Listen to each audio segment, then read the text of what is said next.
কৃষ্ণ কৃষ্ণ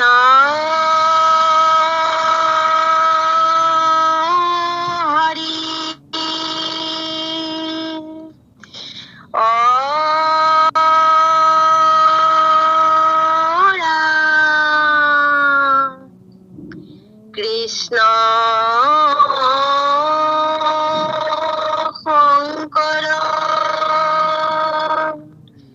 গুরু হরি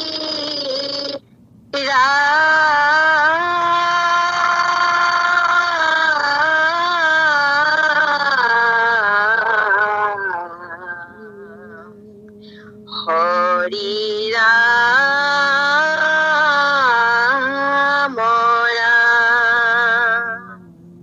কৃষ্ণ শ্রী কৃষ্ণায় নমো নমঃ। কৃষ্ণ ঘোষা সংখ্যা আছিল 832। মোৰ প্ৰাণ বন্ধু গোবিন্দ হে কৰি আলয়ো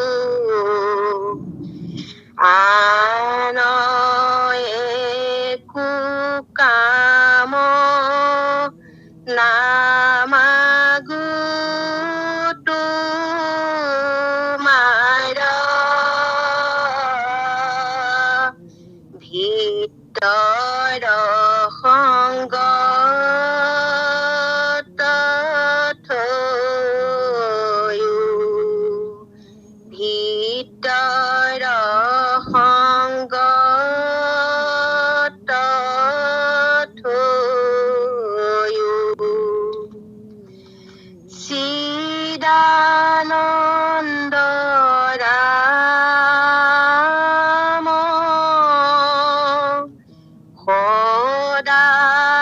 সদানন্দ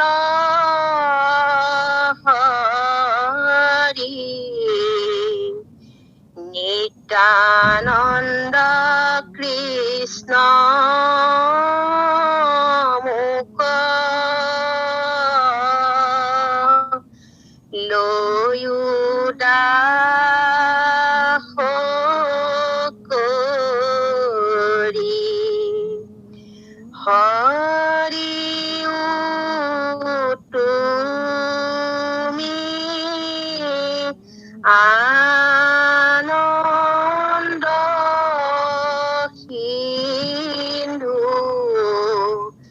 হামু ভিখাৰী মাগো এক বিন্দু হামু ভিখাৰী মাগো এক বিন্দু। কৃষ্ণ কৃষ্ণ আমি আলোচনা কৰিম, তাৰ পাছত আকৌ আপুনি আৰম্ভ কৰিব। এতিয়া আমাৰ 832ৰ পাঠ আছে বুলি কৈছে। 832ৰ পৰা প্ৰাণ বান্ধৱ মাধৱ এই দয়াশীল দৈৱকী নন্দন নাই, তুমি দেৱ দীনবন্ধু কেৱলে কৰোণা সিন্ধু, কৰো তুজি চৰণে বন্ধ নাই। এয়া মানে আমাৰ এগৰাকীয়ে হয়তো গাবলৈ থাকি গ'ল নেকি। যি নহওক, ইয়াত মানে আমাৰ এটা সৰল যিটো ইয়াৰ অৰ্থ হ'ব, এই প্ৰাণ বান্ধৱ মাধৱ এই দয়াশীল দৈৱকী নন্দন দেৱ, তুমি দীনবন্ধু আৰু কৰোণা সিন্ধু, তোমাৰ চৰণত বন্দনা কৰিছো। বন্দনা কৰিছো নহয় প্ৰভু, না মানে মই কৰিছো, কৰাটো অলপ জোৰকে বুজাইছে। তোমাৰ চৰণত বন্দনা কৰি আছো নহয়, সেই অৰ্থত নাটোৱে জোৰ বুজাইছে। অৰ্থাৎ এই প্ৰাণ বান্ধৱ, প্ৰাণ মানে আমাৰ হৃদয়ত আছে এজন বান্ধৱ মাধৱ। তুমি হৃদয়তে আছা। প্ৰাণ বান্ধৱ বুলি আমাৰ প্ৰাণৰ লগত যিটো বস্তু সোমাই আছে তাকে প্ৰাণ বান্ধৱ বুলি কোৱা আছে। প্ৰাণ বান্ধৱ মাধৱ এই বন্দনা তাৰমানে দয়াশীল দৈৱকী নন্দন দেৱ, তুমি দয়াশীল আৰু তুমি দৈৱকী নন্দন দেৱ। তুমি দীনবন্ধু আৰু কৰোণা সিন্ধু, কৰোণাৰ সাগৰ আৰু দিনৰ বন্ধু। বন্ধু মানে সহায়ক, দিন দৰিদ্ৰক তুমি সৰ্বক্ষণে কৃপা কৰা। তোমাৰ চৰণে বন্দনা কৰিছো নহয় প্ৰভু, অৰ্থাৎ মই তোমাৰ চৰণে বন্দনা কৰি আছো। তুমিতো কৰোণা সিন্ধু, তুমিতো দীনবন্ধু, তুমিতো কৃপা সিন্ধু, তাকে তুমি মোৰ কৃপা তুমি কৰা। তোমাৰ চৰণত মোক ভিত্ত হিচাপে তুমি গ্ৰহণ কৰা। তোমাৰ চৰণতে মই সেৱা কৰি আছো। তুমি মোৰ প্ৰাণৰ বান্ধৱ আৰু তুমি মোৰ একমাত্ৰ দেৱতা, দৈৱকী নন্দন দেৱ।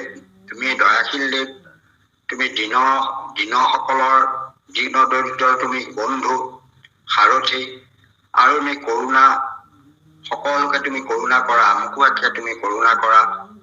তোমাৰ চৰণত মই নিৰন্তৰভাৱে বন্দনা কৰি আছো। এয়া ভকতে ভগৱন্ত কৈছে যে তোমাক বন্দনা কৰিছে, তুমি কৃপা কৰিবই লাগিব। তুমি কৃপা নকৰিলে কেনেকৈ হ'ব? তুমি কৃপা নকৰিলে মই কেনেকৈ থাকিম?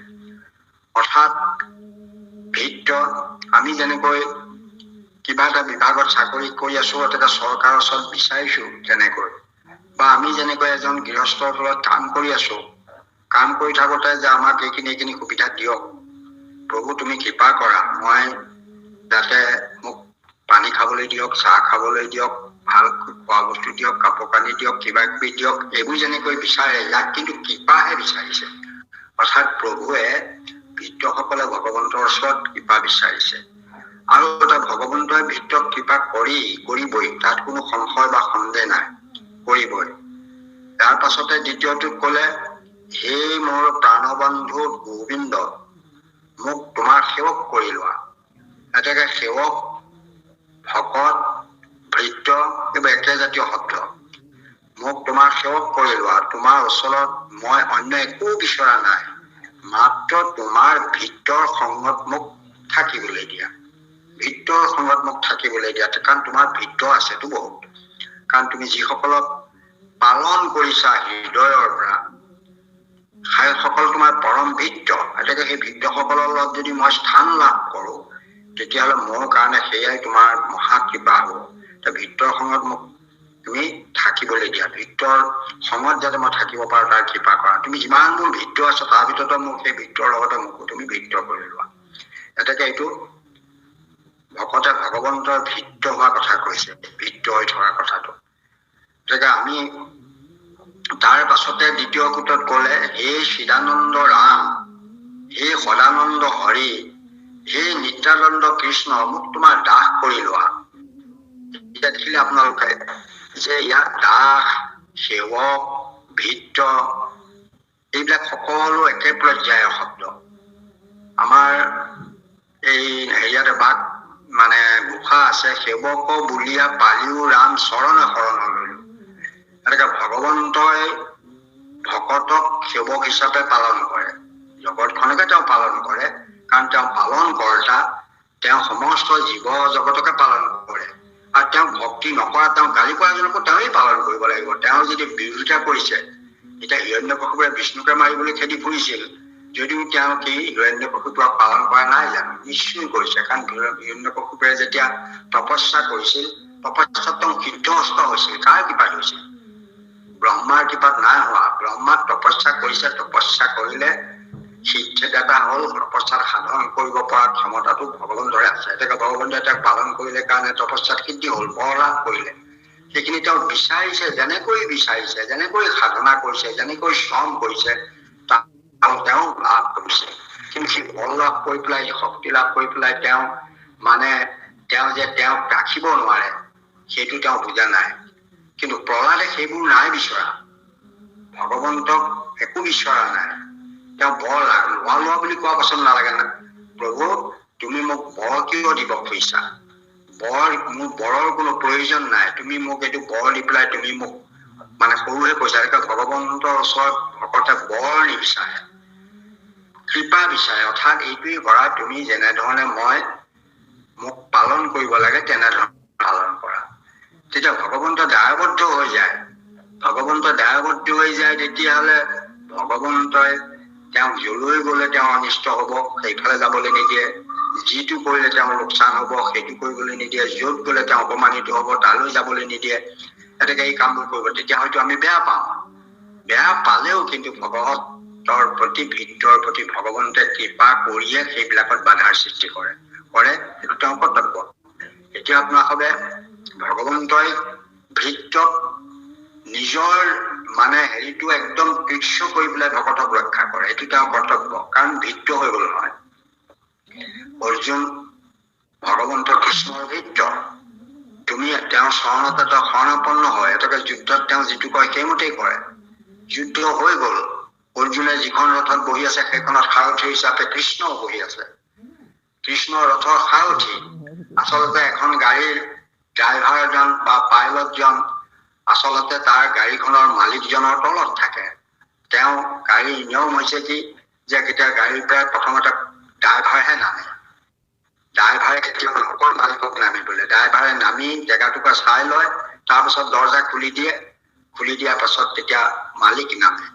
এতেকে সেই ৰথৰ মালিক হ'ল, ৰথী হ'ল অৰ্জুন আৰু তাৰ সাৰথী হ'ল কৃষ্ণ। যুদ্ধ কৰি আছে, অৰ্জুনে দিব্য অস্ত্ৰসমূহ, দিব্য যিবোৰ তেওঁৰ শক্তি সেইবোৰ তেওঁ তাত প্ৰয়োগ কৰিছে যুদ্ধ ক্ষেত্ৰত। কাৰণ ধনু দিব্য বাণবোৰ তেওঁ পাইছে, সেইবোৰ তেওঁ মাতি আহ্বান কৰি আনিবলগীয়া হয়।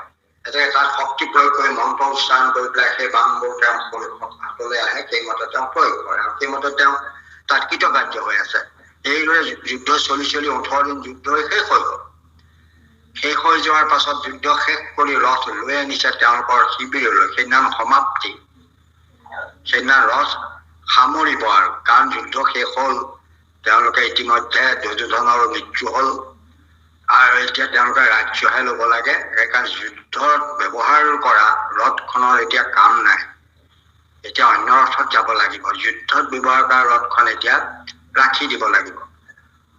অৰ্জুন আৰু কৃষ্ণ উঠি যোৱা ৰথখন আনি যেতিয়া তেওঁলোকৰ শিবিৰত খাৰা কৰিলেহি, আগে পাছে যিমান বাৰ আহে সেইবাৰ আকৌ কৃষ্ণহে আগতে নামে, যে কৃষ্ণ সাৰথি মানে ড্ৰাইভাৰ, অৰ্জুন পিছত নামে। এইদৰে চলি আছে। কিন্তু সেইদিনা সামৰণি দিনা কৃষ্ণই বাৰে বাৰে অৰ্জুনক কৈছে যে তুমি ৰথৰ পৰা নামা, তুমি ৰাথৰ পৰা নামা।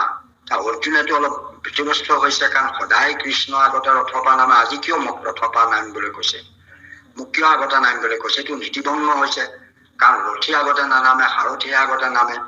এতেকে তেওঁ নামিবলৈ ইচ্ছা কৰা নাই। 3-4বাৰ কোৱাৰ পাছত ননমা দেখি ইফালৰ পৰা কিবা এটা হৈছে কাৰণে যুধিষ্ঠিৰ আহি পালেহি। যুধিষ্ঠিৰে ক'লে কি হ'ল, যে মোক মানে সখাই মোক নামিবলৈ কৈছে। অৰ্জুনে ক'লে কি কৈছে? তেওঁ কৈছে যেতিয়া সখা কৃষ্ণই কৈছে তেতিয়াহ'লে তুমি নামা আকৌ, কেলে নানামা?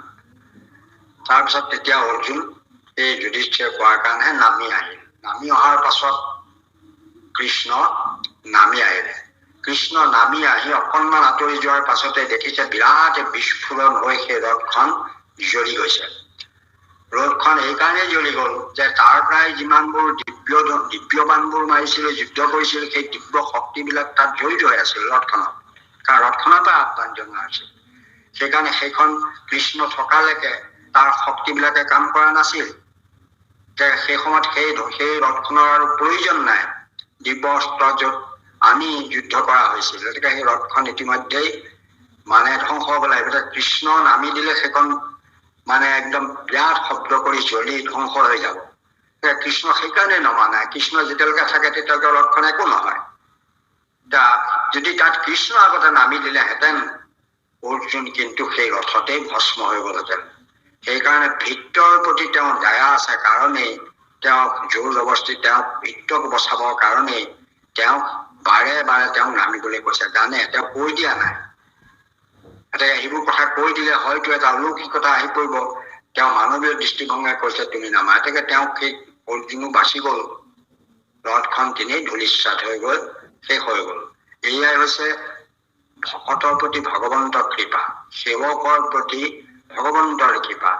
সেৱক বুলিয়ে পালেও ৰাম, সেৱক হিচাপে পালন কৰিলে বুজি গৰাকীয়ে, হৰন্ধি গৰাকীয়ে ভগৱন্তৰ সেয়া বুজি পালে যে এওঁহে আচলতে চন্দনৰ যোগ্য, কংস নিচিনা লোকে চন্দনৰ যোগ্য নহয়। তোৰা হব বিনে এইটো চন্দনৰ আচৰি আনৰ কোনো পাত্ৰ, আৰু কোন পাত্ৰ থাকিব পাৰে? তোমালোকে চন্দনৰ পাত্ৰ। সেইকাৰণে তেওঁ ধুনীয়া হেৰিয়াত দেখি নিজ হাতে চন্দন, ৰজালে অনা চন্দন কৃষ্ণ বলভদ্ৰৰ গাত সানি দিলে। গতিকে তেওঁ সেৱক হৈ পৰিল আৰু কৃপা কৰিলে। গতিকে তেওঁ কোচ পোনাই দিলে, যিমান মনৰ কামনা পূৰ্ণ কৰিলে সেয়া খুজি ঘৰত গৈ তেওঁ মনোবাঞ্ছা পূৰ্ণ কৰিছে। এয়া হ'ল সেৱক হিচাপে আমাক ভগৱন্তই যেনেধৰণে পালন কৰিব লাগে কৰি পঠিয়াব। খালি আমি সেৱক তেওঁৰ হ'ব লাগিব।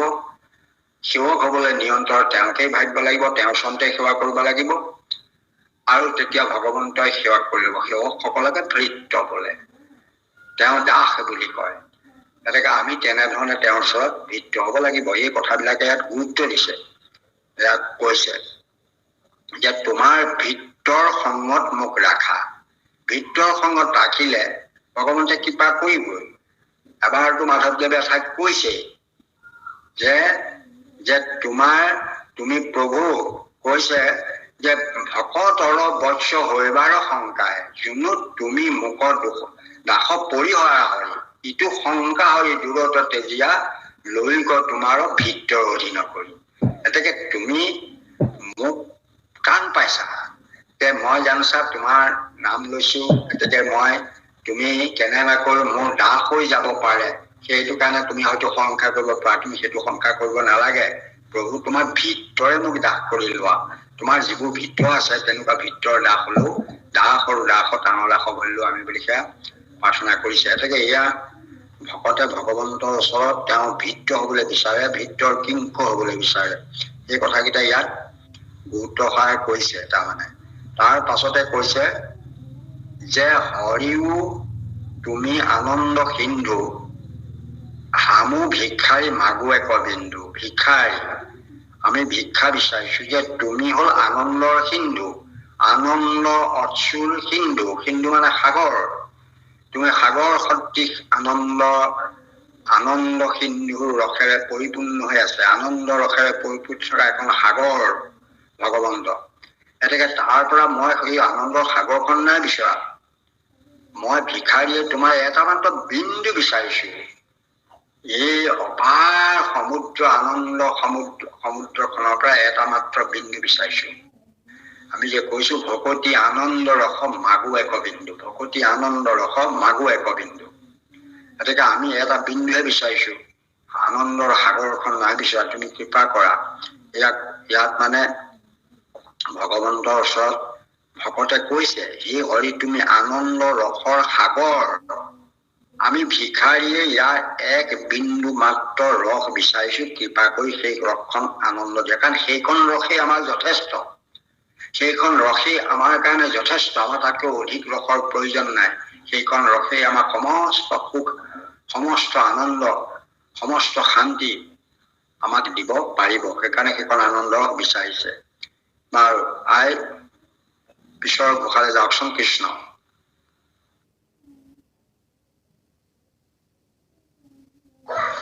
কৃষ্ণ মধুৰী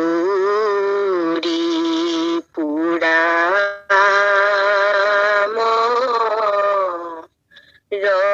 ৰঘুপতি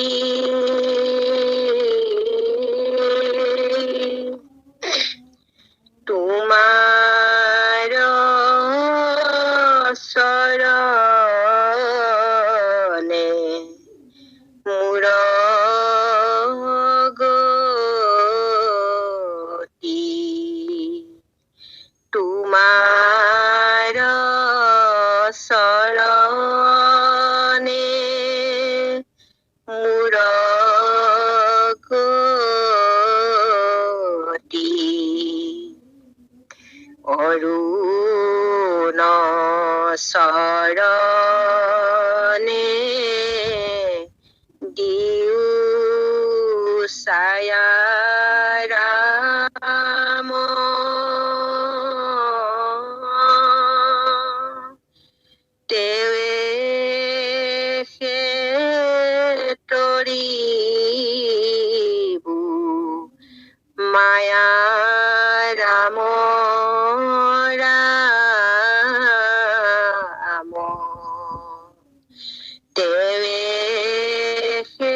ৰাম ৰাম দান্তে তৃণধৰি হৰি চৰণত লাগো তজু কৃপাৰ কণিকায় কমাগো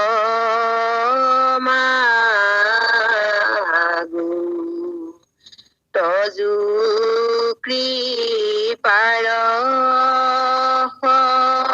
কণিকা এক মাগো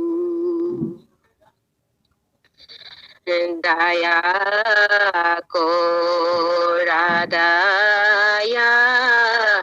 কৰা মোৰে হে ৰাম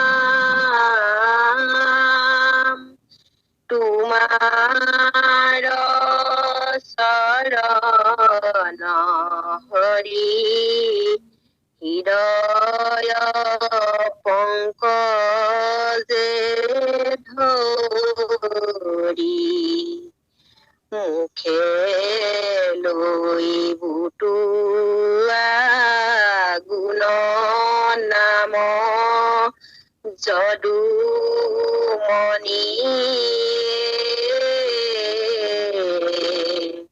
মুখে লৈ বুটুৱা গুণ নাম যদুমণি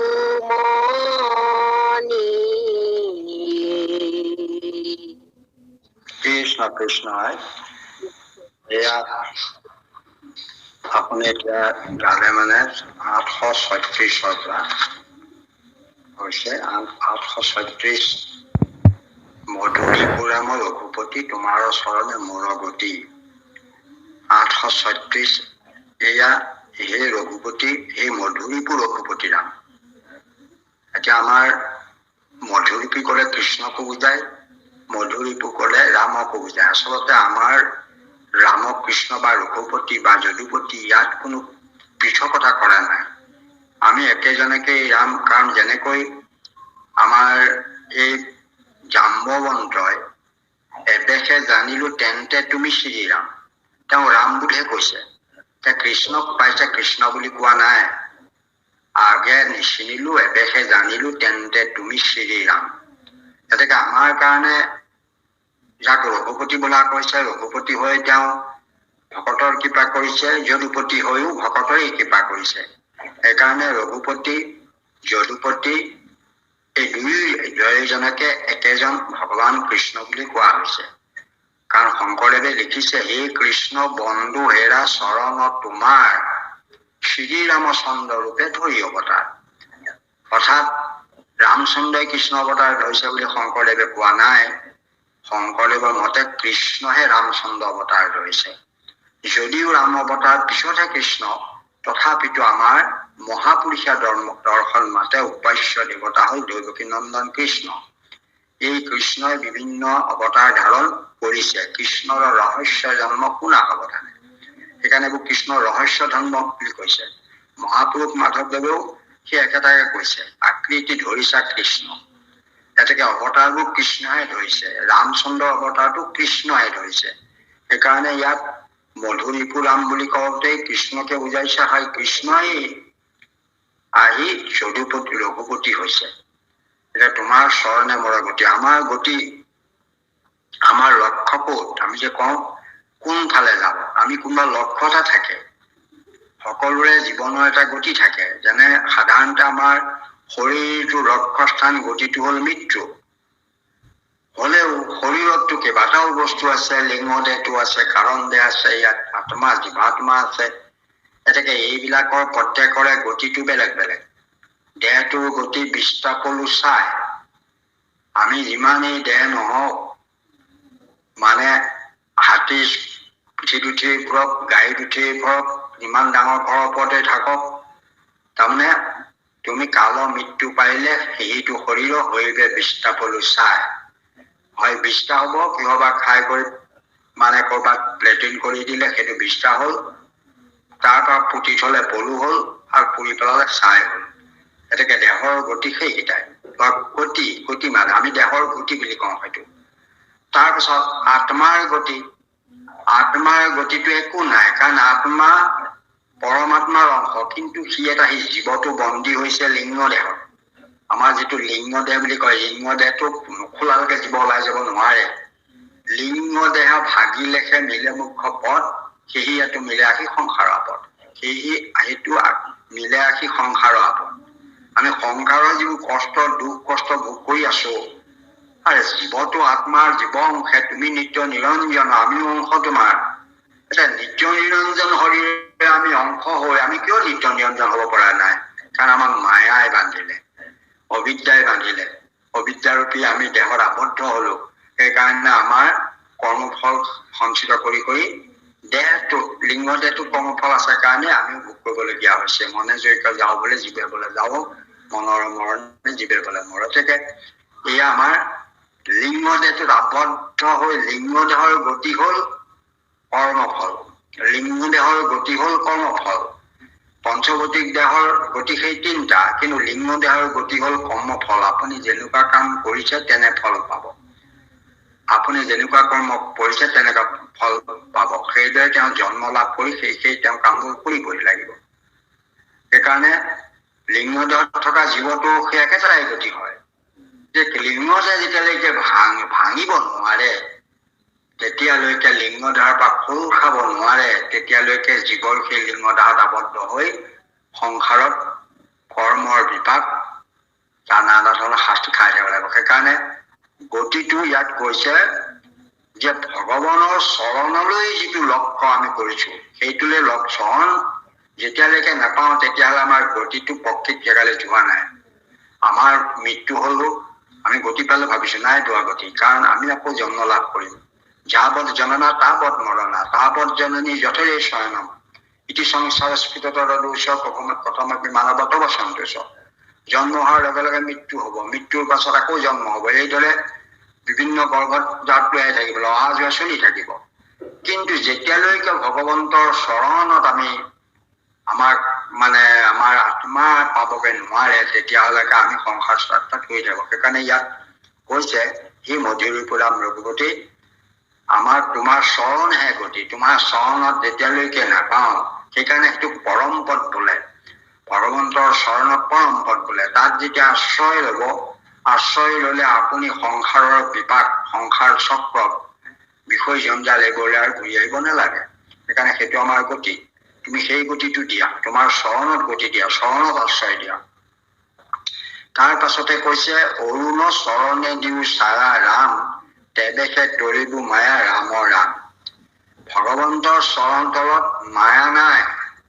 সেইবোৰ জেগাত মায়া থাকিব নোৱাৰে গতিকে মায়াত নথকা জেগা কেইটামান আছে ক'ত ক'ত মায়া নাথাকে ভগৱন্তৰ চৰণ তলত মায়া নাই বাকী চবতেই মায়া থাকে গতিকে আমি যদি চৰণ তলত আশ্ৰয় পাই যাওঁ আমি বিচাৰিছো আমি শৰণাগত ভগৱন্তৰ চৰণত আশ্ৰয় বিচাৰিছো তোমাৰ চৰণ তলত মোক আশ্ৰয় দিয়া কিন্তু আশ্ৰয়টো ভগৱন্তই দিব লাগিব নহয় কিছুদিন পৰীক্ষা কৰে যে মোৰ চৰণ তলত আশ্ৰয় এওঁ বিচাৰিছে বাস্তৱিকতে তেওঁ আৰু কিবা খেলি মেলি আছে নেকি বাৰু আকৌ ক'ৰবাত তলে বিচাৰি থাকে নেকি একান্তভাৱে মোৰ চৰণতে আশ্ৰয় বিচাৰিছে নে নাই সেইকাৰণে পৰীক্ষা নিৰীক্ষা কৰে যি কৰে মোৰ তাক তাকো কৰো সৰ্বনা কিবা এটা কৰি চাই তেতিয়া যদি দেখে যে এওঁ মোৰ চৰণ নেৰেহে নেৰে মোৰ চৰণ নেৰেহে নেৰে যেনেকৈ প্ৰহ্লাদে ধৰি নেৰো আৰু চৰণ তোমাৰ এইদৰে যেতিয়া ধৰি থাকিব ভিত্ৰই ভকতে সেৱকে তেতিয়া ভগৱন্ত তেওঁ চৰণত আশ্ৰয় দিবলৈ বাধ্য হৈ যায় তেওঁ চৰণ তলত আশ্ৰয় দিব লাগিব কিন্তু আমি যদিও এতিয়া মুখেৰে লৈছো বচনে কেৱল মাত্ৰ হৰিত শৰণে লয় চিত্যান দেৱক ভজে অকমান ওলাই গলেই কিবা এটা হলেই আমাৰ ল'ৰা ছোৱালী কিবা এটা হলেই মানুহ ভাল ভকতকো দেখিছো তলে তলে মানুহ পঠাই পেলাই আকৌ ক'ৰবাত পানী জোৱাইও আনি থাকে এফালে নামো পাতে পানী জোৱাও আনে অন্য তল তাবিজৰ যোগাৰ কৰি থাকে যে কেওফালৰ পৰা ঢুকা দিলে হয়তো বাচি যাম। এতেকে সেইদৰে ভগৱন্তৰ ওচৰত ঠগিব নোৱাৰে। তুমি সেইটো বিচাৰিছা, সেইটোকে কৰা। ইয়াত আকৌ মোক কিয় বিচাৰিছা? এতেকে ভগৱন্তৰ চৰণত আশ্ৰয় যেতিয়া আপুনি লৈছে, নিৰন্তৰ তাতে আশ্ৰয় লওক, নিশ্চয় ভগৱন্তে কৃপা কৰিব। আপুনি ধৈৰ্য ধৰক, খালি ধৈৰ্য ধৰিলে আপুনি ভগৱন্তে কৃপা কৰিবই। সেইকাৰণে কৈছে ভগৱন্তৰ চৰণত যদি শীতল ছায়া পাওঁ, তেতিয়াহ'লে সেই শীতল ছায়াত আৰু কোনো তাপ থাকিব নোৱাৰে। তাপবোৰ মায়াহে আনি দিয়ে, কাল আৰু মায়াহে তাপ দিয়ে। এতেকে কাল আৰু মায়া ভগৱন্তৰ চৰণ তলত নাথাকে, থাকিবই নোৱাৰে। বৈকুণ্ঠত যেনেকৈ নাথাকে, ভগৱন্তৰ চৰণ তলত নাথাকে। কিন্তু কাল মায়াৰ প্ৰভাৱ ভগৱন্তৰ অন্য ঠাইত আছে, চৰণ তলতহে নাই। চৰণ তলত নাই, কাৰণ তেওঁ কাল মায়াৰ প্ৰভাৱ কেলে আছে? তেওঁ অলংকাৰবোৰত আছে, ধুনীয়া ধুনীয়া অলংকাৰ। সেইকাৰণে শালিক্য, সাজিজ্য, সামীপ্য এই মুক্তিবোৰ ভকতে নিবিচাৰে। ইয়াৰ কাৰণটো কি?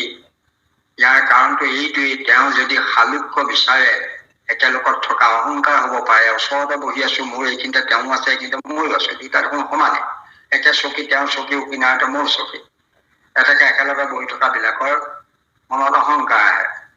আকৌ সাজিজ্য, সমান ক্ষমতা। তেওঁ চক্ৰ আছে, গদা আছে, পদ্ম আছে, এইবোৰ হস্তকেইটা আছে, সোণৰ অলংকাৰ যিবোৰ থাকিব লাগে সেইবোৰ তেওঁৰো আছে, আমাৰো আছে। মণিমুকুতা, মালা আদি এটাবোৰ আছে। ইফালে চাওঁ, তেওঁৰ ফালেও চাওঁ, মোৰ ফালে চাওঁ, দেখিছো তেওঁ থকাবোৰ গোটেইবোৰ মোৰ গাত দেখোন আছেই। দুটাহে নাই, শিৱৎস কৌষ্ঠৱহে নাই, বাকী কিন্তু গোটেই একেবোৰে আছে। গতিকে ইয়াতকেনো মই কি বেছি সৰুটো? এই দুটা কথাহে সৰু, দুৱাৰ হ'লে সৰু।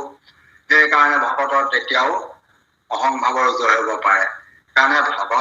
সেইকাৰণে ভগৱন্তৰ এই মুকুতিক বাণিজ্য সুখ বুলি কৈছে। সেইকাৰণে সেইবিলাক নিবিচাৰে, তেওঁ চৰণ তলত আশ্ৰয়, চৰণত মজি থাকিবলৈ বিচাৰে, চৰণতে সদায় তেওঁ মন প্ৰাণ মজি ৰখাবলৈ বিচাৰে। সেইটো হ'ল ভকতৰ পাদপদ্ম মাত্ৰ। সেইকাৰণে ভকতে ভগৱন্তৰ চৰণকে, সেইটোকে পৰম গতি বোলে, এই পৰম পদ বোলে। পৰম পদত লৈ যাব পাৰো আচল কথা। এতিয়া আৰম্ভণিতে মহাপুৰুষ মাধৱদেৱে সেইটোকে কৈছে, যাৰ ৰাম কৃষ্ণ নামত নাৱে পৰম পদ পায়। গতিকে যাৰ ৰামকৃষ্ণ নামে পৰম পদ লাভ কৰিব পাৰে, পাপী বিলাকেও। গতিকে পৰম পদতকে উত্তম পদ নাই। এইবোৰ পদৰ স্খলন আছে, সেইটো পদৰ কোনো স্খলন নাই। সেইকাৰণে আমি সদায় ভগৱন্তৰ চৰণ চত্ৰৰ ছায়া তলত বিচাৰিছো, তেতিয়াহে মায়া তৰিব পাৰিব। তাৰ বাহিৰে কোনো উপায় নাই। দান্তে তৃণ ধৰি হৰি চৰণত লাগো, তজু কৃপা ৰসৰ কণিকায়ক মাগো। দান্তে তৃণ ধৰি মনে অতি কাতৰ কৰি তোমাৰ চৰণত ধৰিছো হে হৰি, তোমাৰ কৃপাৰসৰ এইটি মাত্ৰ কণিকা মই বিচাৰিছো। মই গোটেইবোৰ কৃপাৰস বিচৰা নাই, তোমাৰ কৃপাৰস গোটেইবোৰ নালাগে, এক কণিকা কৃপা কৰা। কি কৃপা কৰা? তোমাৰ এই চৰণ তলত আশ্ৰয় দিয়া, তোমাৰ ভিত্ত কৰি লোৱা, তোমাৰ সেৱক কৰি লোৱা, এইখিনিকে বিচাৰিছো। আমি সদায় ভকতে সেইবিলাকেই বিচাৰে ভগৱন্তৰ ওচৰত। বাকীবিলাক ভগৱন্তে দিবই, ভগৱন্তে বাকীবিলাকো দিব। কাৰণ আপোনালোকে দেখিছে, আমাৰ কি কয়, সুদামাৰ ওচৰত, সুদামাই যেতিয়া ভগৱন্তক ভকতি কৰিছিল, ভগৱন্তে চৰণত একদম চকু পানী টুকি টুকি তেওঁ তাত সেৱা জনাইছিল। তেতিয়া তেওঁ উঠাই কলে, সেই সুদামা তুমি বৰ লোৱা। কৃষ্ণ আৰু বলভদ্ৰ দুইজন গৈছিল কংসক বধৰ সময়ত। যাওঁতে তেতিয়া সুদামাই কি বিচাৰিলে জানে? সুদামাই বিচাৰিছে কিন্তু বেলেগ কথা। কি বিচাৰিছে? যে তোমাৰ যাতে চৰণত অচলা ভক্তি থওক, যাতে নিৰন্তৰ তোমাৰ চৰণত মই মজি থাকিব পাৰো। 2 নম্বৰতে বিচাৰিছে, মোৰ মুখেৰে যাতে তোমাৰ নাম গুণ যশ সদায় গাই থাকিব পাৰো, সেইটো কৃপা কৰা। মোৰ কাণেৰে যাতে তোমাৰ নাম গুণ শুনি থাকিব পাৰো, সেইটো কৃপা কৰা। মই যাতে তোমাৰ চৰণৰ পৰা মন আঁতৰি নাই, সেইটো কৃপা কৰা। আৰু এটা কৃপা কৰা প্ৰভু, যাতে মই সাধু সং, তোমাৰ ভকতৰ সংহে পাওঁ, য'তে ত'তে ওলাই গলে যাতে সেই দুবাৰ দুসংগবোৰ নাপাওঁ।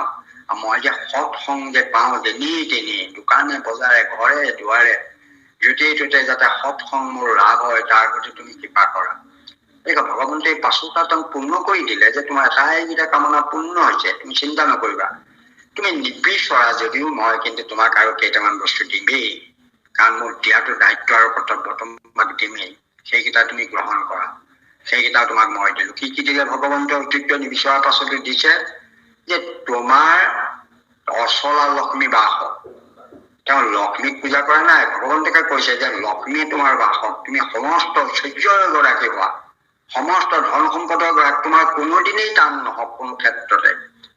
তাৰ পাছতে কৈছে তোমাৰ আয়ুষত কোনো বাধা নাহক, কোনো ৰোগ ব্যাধিয়ে ক্ৰিয়া নকৰক, তোমাৰ আয়ু বল বৃদ্ধি বাঢ়ি যাওক, সদায় তোমাৰ আয়ুস বাঢ়ি যাওক, তোমাৰ যাতে কোনো যে দুখ দৈন্য আদি নহয়, আৰু লগে লগে তোমাৰ ৰোগ ব্যাধিও যে একো নকৰে, আৰু লগতে তুমি যাতে মানে সদায় তোমাৰ বংশৰ যাতে বৃদ্ধি হয়, বংশটো যে তোমাৰ সদায় গৈ থাকে, বংশ যাতে লোপ নাপায়, এনেকে ভকতৰ প্ৰতি ভগৱন্তৰ কৃপাটো চব যাতে বংশটোও তেওঁ লৈ থাকে। কাৰণ ভকতৰ বংশটো বঢ়াই থৈ যাব পাৰিলে ভগৱন্তৰে ভাল, সেইবোৰ ভকতেতো ভগৱন্তকেই ভজিব। সেইকাৰণে তেওঁক দিছে নিবিচৰা, আমি বিচৰা নাই ধন টকা পইচা, কিন্তু তেওঁ দিবই আপোনাক। আপোনাৰ বিপদত পৰিবলৈ কেলে দিব ভকতক? তেওঁক আপোনাৰ অসুখ সংঘাতে নিদিয়ে, সেইবিলাক ভগৱন্তৰ সময় সুবিধা বুজি নিৰাময় কৰি যাব, নিশ্চয় কৰিব। বল বুদ্ধি শক্তি সামৰ্থ্য এইবোৰ দিবই। আমাৰ দুখতহে আমি শাস্তি খাওঁ, নিজৰ দুখত, খোৱা বোৱা চাল চলন ব্যৱহাৰ পাতি সৰুৰ পৰা কৰা কিছুমান ভুল কাম, এতেকে সেইবোৰ ভগৱন্তই তেওঁক সেইদে বুলিহে বৰ দিছে, এতেকে নিবিচৰাখিনিও দিছে। এতিয়া আমাকো আমি ভগৱন্তৰ চৰণৰ কৃপা সিন্ধু বিচাৰিছো, এক বিন্দু তেওঁ ভকতীয়া আনন্দ সিন্ধু বিচাৰিছো, এতেকে ভগৱন্তই নিশ্চয় এয়া দিবই খাটাং। আৰু খালি মাত্ৰ আমি তেওঁ ভৃত্য হব লাগে, ভৃত্য হবলৈ চেষ্টা কৰিব লাগে, মাগো এক বিন্দু। তাৰ পাছতে কৈছে দায়া কৰা মোৰে সেই ৰাম, তোমাৰ চৰণ হৰি হৃদয় পংকজে ধৰি, মুখে লৈ গোটোৱা গুণৰ নাম যদুমণি হে।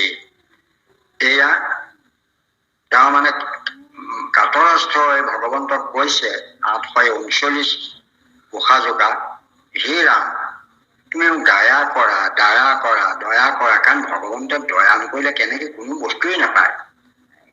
লক্ষ্মীত ভগৱন্তই যেতিয়া মানে আমি লক্ষীক আৰু কিছুমান লক্ষী পূজা হব, আমাৰ মানুহে লক্ষীক মনে মনে হলেও আমাৰ মানুহ বহুত আছে, সংঘৰ শনি হৈ থকা, ভকত হৈ থকা, শৰণ ভজন লোৱা মানুহ মনে মনে লুকাই চুকুৱাই হলেও লক্ষী পূজা যেন তেনে কৰে, বা কৰবাত চাকি এগছ হলেও মনে মনে দিয়ে। ইয়াৰ কাৰণটো এইটো যে লক্ষী এৰিলেতো একেবাৰে লোকচান হব, ধন টকা পইচা নহলে কেনেকে থাকিবা, টকা পইচা লাগে, ল'ৰাৰ চাকৰি লাগে, ভাল বোৱাৰী লাগে, ল'ৰা লাগে, নাতিনী লাগে, এইবোৰতো লাগে আমাক। এতেকে সেই লাগে ভাৱটো প্ৰকাশ কৰিবৰ কাৰণে লক্ষী পূজা কৰে। কিন্তু লক্ষীকটো ভগৱন্তই আমাক কৈছে যে লক্ষীপতি ভগৱন্ত যাহাৰ প্ৰসন্ন ভৈল, তাহাৰ দুৰ্লভ কিছু নাই। এতেকে লক্ষীকটো ভগৱন্তৰ কথা মতেহে কৈছে। লক্ষীক যেতিয়া ভগৱন্তই সুধিলে যে তুমি বাৰু তোমাক পূজা কৰা সকলৰ বাহিৰে মোক যিসকলে অকল কেৱল মোকে কৰে, তোমাক নকৰে, তেওঁলোকক চাগে তুমি একো নিদিয়া, নহয়নে? তেতিয়া লক্ষীয়ে কলে, হে প্ৰভু তোমাৰ ঐশ্বৰ্য সম্পদৰ ভঁৰালটোক মোক ৰখিয়া দিছা, তুমি অনুমতি নিদিলে মই কাকোৱে দিব নোৱাৰো। তেনে ক্ষেত্ৰত প্ৰভু তুমি তেনেকৈ কিয় কোৱা, মই কিয় নিদিম? হে প্ৰভু তোমাক পূজয় যিটো নৰে, বিনা দানে বিনা যজ্ঞে তুষ্ট আমি তাৰে। মই এনেই তোমাক পুজিলে মই এনেই তেওঁৰ প্ৰতি তুষ্ট হওঁ, তেওঁ যি লাগে সমস্ত মই দিবলৈ বাধ্য হৈ যাওঁ। কাৰণ খালি তোমাক পুজিলেহে মই তেওঁক দিবলৈ বাধ্য হৈ যাওঁ। তেওঁৰ লগত মই দুখ নধৰো, মোক যেনেকুৱা তেওঁ বেয়া কামেই নকৰক, যি নকৰক, মোক বেয়াকে কওক, অপমানেই কৰক, তেওঁ কৈছে যে তোমাক হে কৃষ্ণ তোমাক পুজীয়া যিটো কৰয় সন্তোষ, তাৰ কোনো কালে মই নধৰো দোষ। এতেকে এয়া লক্ষী কৈছে। এতেকে লক্ষীপতি ভগৱন্ত প্ৰসন্ন হলে আমাৰ দুৰ্লভ প্ৰকাৰ সমস্তখিনি আহিব, খালি আমি ধৈৰ্য ধৰিব নোৱাৰো, জানোচা নকৰিলে নাহিব। আমাৰ হৃদয়ত এটা সংশয় সন্দেহ থাকে, জানোচা এইটো নকৰো নহব, এনেকে কৰোতে কৰোতে আমাৰ গৈ মানে ইটোও নহয় সিটোও নহয়, এটা সদৌ কাম নকৰে, বেজেও কাম নিদিয়ে, ডাক্তৰে কাম নিদিয়ে, একোৱে নিদিয়ে। কাৰণ যে যিটো কয় সেইটোকে আমি কৰো, তেনেকুৱা হলে নহব। গতিকে দৃঢ় কৰি ধৰা শৰীৰ পাও, পাপ সাগৰতে শিকে না, আমি দৃঢ় কৰি ভগৱন্তৰ ধৰণত ধৰিব লাগিব। সেইকাৰণে ইয়াত বাৰে বাৰে কৈছে ভগৱন্তৰ চৰণত যে কৈছে হে ৰাম মোক তুমি দয়া কৰা তোমাৰ চৰণ পংকজত ধৰি থাকিবলৈ মই বিচাৰিছো যাতে তোমাৰ গুণনামকে লৈ থাকিব পাৰো প্ৰভু যদি তুমি তাক সেইটো কৃপা কৰা তেনে কৃপা বিচাৰিছে ভকতে ভগৱন্তৰ ওচৰত আমিও সদায় ভগৱন্তৰ ওচৰত সেইটোকে বিচাৰে প্ৰভু কাৰণ মই ভগৱন্তক সেইটোকে বিচাৰো যে প্ৰভু মোক অন্য একো দিব নালাগে যাতে তোমাৰ নাম গুণ যাতে লৈ থাকে মই যে পাহৰি নাথাকো তোমাৰ নাম ল'ব পাৰো সেইটো কৃপা কৰা খালি সেইকণ কৃপা কৰিলেই হ'ব বাকী মই একো দিব নালাগে প্ৰভু খালি তোমাৰ নাম যাতে মনত আহে যি নকৰো যি কামেই নকৰো য'তেই নাযাওঁ ততেই নাযাওঁ তোমাৰ নামটো যাতে হৃদয়ত তোমাৰ নাম যাতে স্মৰণত আহি থাকে সেইটো কৃপা কৰা আমিও সেইটোৱে কৃপা ভগৱন্তৰ পৰা বিচাৰিব নাম আহিলেই নামৰ লগত হৰি থাকিলেই লক্ষী থাকিব সমস্ত সুখ সম্পদ ঐশ্বৰ্য বিভূতি তাৰ লগত নামৰ লগত চব আহি পৰিব নামৰ লগত থাকে আপুনি সেইকাৰণে আমি নাম লোৱাটোত গুৰুত্ব দিছে শংকৰদেৱ মাধৱদেৱে কৃষ্ণ আই যাওকচোন পিছৰ আৰু কৃষ্ণ ৰাম কৃষ্ণ বুলি অনাথে ডাকয় হৰি নাৰায়ণ অনাথ কদায়া কৰা কৃপাময় এ হৰি নাৰায়ণ অনাথ কদায়া কৰা কৃপাময় এ হৰি নাৰায়ণ নাৰায়ণ নাৰায়ণ নাৰায়ণ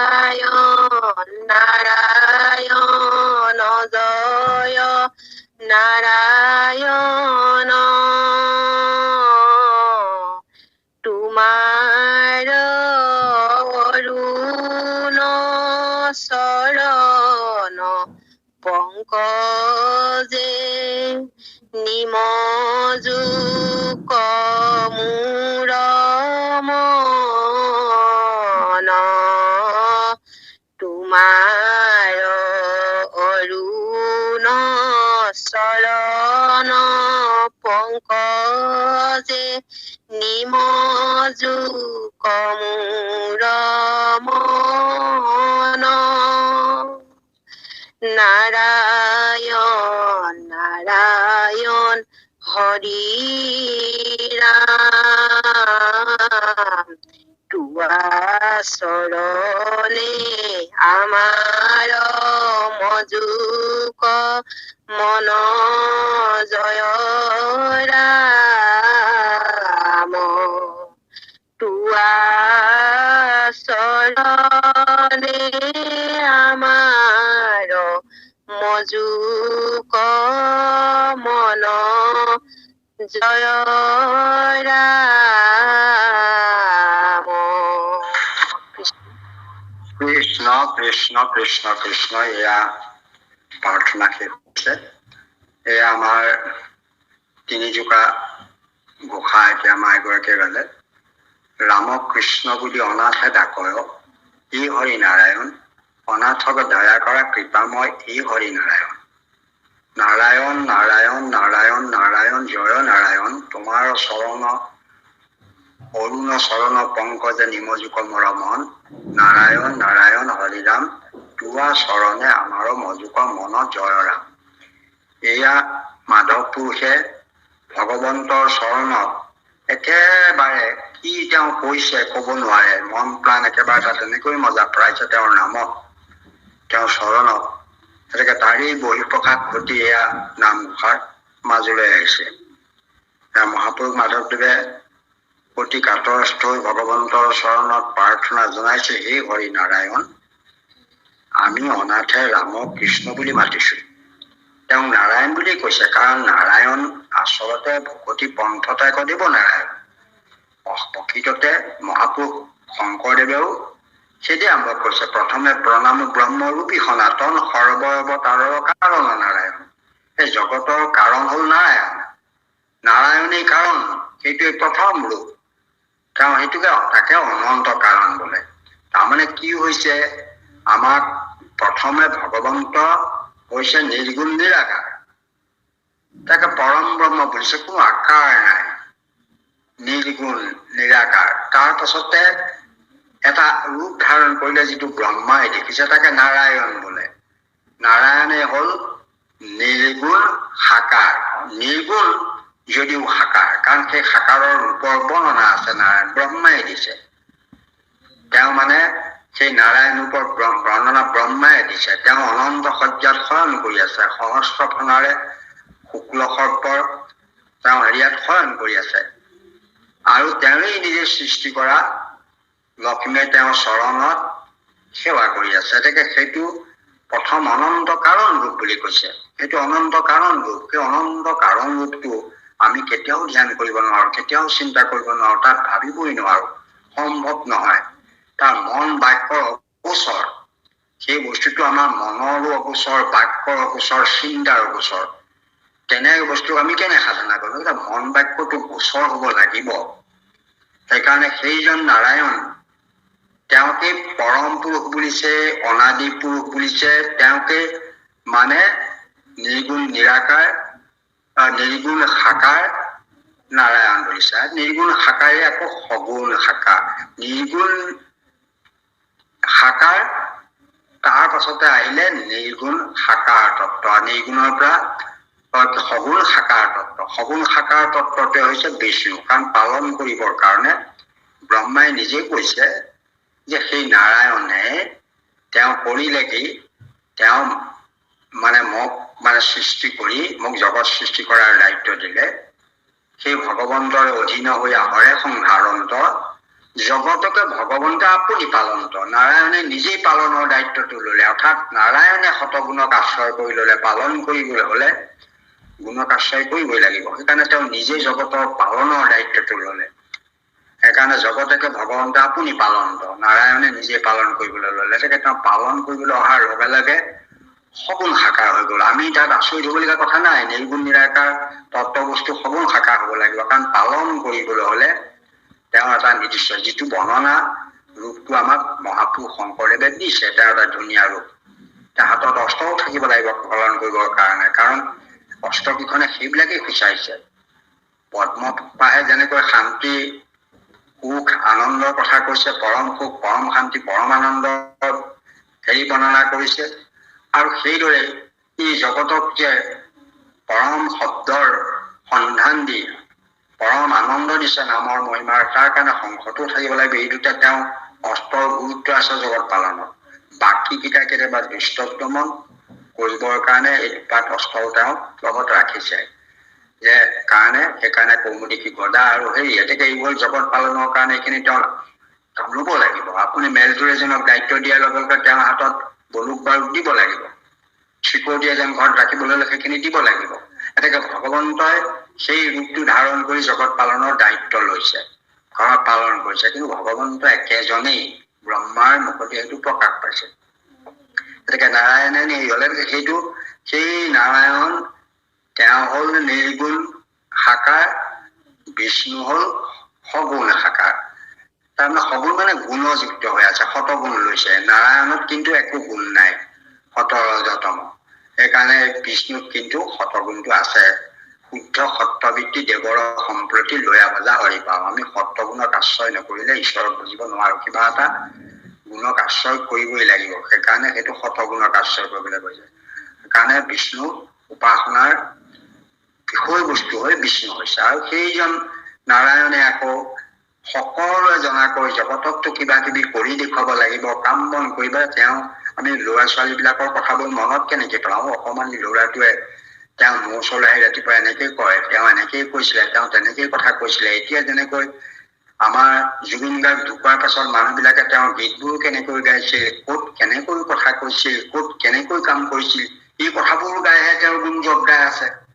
সেইবোৰ যদি একো নাথাকিলেহেঁতেন তেতিয়াহ'লে মানুহে কি গালেহেঁতেন? অৰ্থাৎ তেওঁ কৰি যোৱা কামবোৰ সেইবিলাকেই লীলাবিলাকে হওক, কথাবিলাকে হওক, গানবিলাকে হওক, আমাৰ লোকসকলৰ কাৰণে, তেওঁ অনুগামীসকলৰ কাৰণে সেইবিলাক চৰ্চাৰ বিষয় হৈ পৰিছে।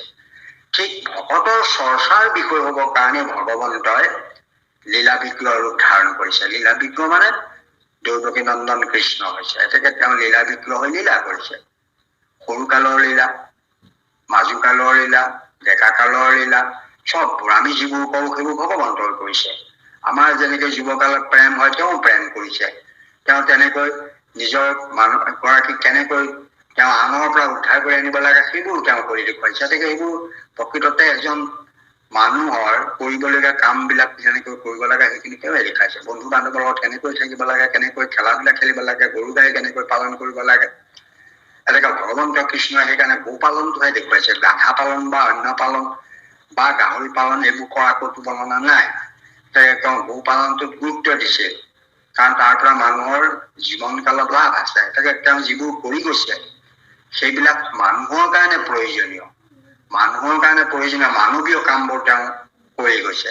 সেইকাৰণে সেইখিনি কৃষ্ণই আহি গুণ নাম লীলা জগ চৰিত্ৰ প্ৰচাৰ কৰিলে। সেইকাৰণে বেতৰ ৰঘুপুত বিদ্যনাৰায়ণে দৈৱকীত আহোঁতে সাক্ষাতে ভৰিলা বিধি জীৱৰ তাৰণ হেতু নাৰায়ণে প্ৰচাৰিলে নিজৰ যশধৰ্ম বিপৰীত। নিজৰ যশধৰ্ম বিস্তাৰ কৰিবৰ কাৰণেই কৃষ্ণ হৈছে। পোনপটীয়াকে নাৰায়ণৰ তেনেকুৱা একো সৰু কালৰ, ডাঙৰ কালৰ, সৰু চৰুৱা কিবা কৰা এইটো নাৰায়ণৰ সেইটো নাই। কিন্তু এইজন নাৰায়ণ দৈৱকী নন্দন কৃষ্ণ নাৰায়ণৰ কিন্তু সেই সমলবিলাক আছে। সেইকাৰণে আমি সেইজন ঈশ্বৰকহে আমি ভজিছো, কাৰণ তেওঁক ভজিলে আমি তেওঁ গুণ নাম লীলা জগ চৰিত্ৰ এইবিলাক গাবলৈ পাম। সেইকাৰণে ইয়াত কৈছে, হে হৰি নাৰায়ণ তোমাৰ জয় হওক। নাৰায়ণ তোমাৰ অৰুণ চৰণ পংকজত মোৰ মন সৰ্বক্ষণে মজি থাকক। আমি সৰ্বক্ষণে মজাবলৈ বৰ টান, চেষ্টা কৰিব লাগে। মজাই থাকিলে লোকচান নহয়, লাভেই আছে। সৰ্বক্ষণে মন মজাবৰ কাৰণে ভজন দিছে। আমি কিন্তু কোনোমতে নিয়ম মাফিকে কৰোঁ, তাৰ পাছত আৰু পাহৰি যাওঁ, অন্য কামত ধৰোঁ, মনবিলাক অন্য কথালৈ গুচি যায়। সেইকাৰণে আমি নোৱাৰোঁ মন মজাই ৰাখিব। মায়াই আমাক আঁতৰাই লৈ গুচি যায়। সেইকাৰণে মন মজি তোমাৰ চৰণতে থাকক, সেয়া মাধৱে বিচাৰিছে। নাৰায়ণ নাৰায়ণ হৰি ৰাম তোমাৰ চৰণত আমাৰ মন জয় জয়কাৰ কৰি মজি থাকক। জয় জয়কাৰ কাৰণে ভয় কৰি নহয়। ভগৱন্তৰ চৰণত সেৱা কৰা যেনে ইফালে সিফালে চাই নাথাকে, কোনোবাই মোক দেখিছে নেকি, কোনোবাই মোক ইয়াতে মাৰিবহি নেকি, কেতিয়াও সেইটো ভয় কৰিব পৰা নাই। কাৰণ চৰণৰ নামেই হৈছে অভয় চৰণ। সেই চৰণত ভক্তি কৰিলে, সেৱা কৰিলে, আশ্ৰয় ললে, ইফালে সিফালে ঘূৰি পকি চাই থকাৰ কাম নাই, ঘূৰি পকি ভয় কৰিবলগীয়া কোনো কাম নাই। সেইকাৰণে সেইখন অভয় চৰণ তলত আশ্ৰয় মই লৈছো। তোমাৰ জয় জয়কাৰ হৈ থাকক, তোমাৰ গুঞ্জক জগতত প্ৰচাৰিত হৈ থাকক। এইদৰে মাধৱদেৱে মহাপুৰুষ মাধৱদেৱে এক আধ্যাত্মিক স্তৰৰ এইটো প্ৰাৰ্থনা কৰিছে। এইটো এটা আধ্যাত্মিক স্তৰৰ প্ৰাৰ্থনা। এইটো যিটো আমি প্ৰাৰ্থনা পালো, এই প্ৰাৰ্থনাটো আধ্যাত্মিক স্তৰ, অৰ্থাৎ ইয়াত প্ৰেম ভাৱ আছে, কাৰুণ্য ভাৱ আছে, আৰু আধ্যাত্মিক ভাৱো ইয়াৰ পৰা প্ৰকাশিত হৈছে। ৰচনা কৰি শৰণ ভজন ভক্তিৰ মাজেৰে ভগৱন্তৰ চৰণ পদ্মত মজি থকা এটা সুন্দৰ কামাক দিছে। এইবিলাক প্ৰাৰ্থনা শৰণ ভজনৰ পৰৱৰ্তী কালৰ প্ৰাৰ্থনা। গতিকে এইবিলাক প্ৰাৰ্থনাৰ গুৰুত্ব আছে। এই প্ৰাৰ্থনাবিলাক আমি শৰণ ভজন লোৱা লোকসকলে আমি এইবিলাক গাব লাগে। গালে তেতিয়াহ'লে আমাৰ হৃদয়ৰ ক্ৰিয়া ভগৱন্তৰ চৰণত প্ৰবাহিত হ'ব। ভগৱন্তৰ চৰণলৈ তেতিয়া আমাৰ যিটো মনৰ যিটো কামনা বা মনৰ যিটো চিন্তা সেইটো তালে ধাবিত হ'ব, তালে গতি কৰিব। সেইকাৰণে আমি এই চিন্তাত মন প্ৰাণ মজাই চাব লাগে। ইয়াৰ এটা প্ৰাৰ্থনা মহাপুৰুষ মাধৱদেৱে আমালৈ দিছে। গতিকে প্ৰাৰ্থনাটো আমাৰ ইয়াতে এতিয়া শেষ হৈছে।